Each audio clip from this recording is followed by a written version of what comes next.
Do you think hijab is fard on every woman? Surah Al-Ahzab, Ayah 59, Prophet Muhammed was instructed, O Prophet, tell your wives, tell your daughters, and tell the believing women.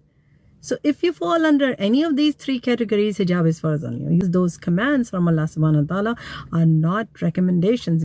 They are the direct commands. Your hair should be covered, your entire body should be covered, your figure should not be showing. Reasoning that Allah subhanahu wa ta'ala gave with His unlimited wisdom so they can be identified and not harassed. Allah subhanahu wa ta'ala has given this order on every woman. The obligation is crucial to follow, that we must cover as believing women.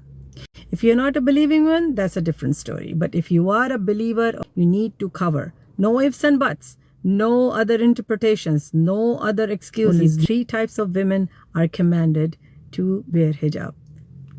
Wives of the Prophet Muhammad sallallahu alaihi wasallam, daughters of the Prophet Muhammad sallallahu alaihi wasallam, and the believing women. If we fall under any of them today, tomorrow, and until Judgment Day, you need to wear hijab, you need to cover yourself. Make dua for all the sisters who are struggling. If you do, glad tidings to you, and make dua for yourself and to stay strengthened with your hijab. Keep me in your duas too, and my daughters and all the believing daughters who cover up and choose to follow this command of Allah subhanahu wa ta'ala.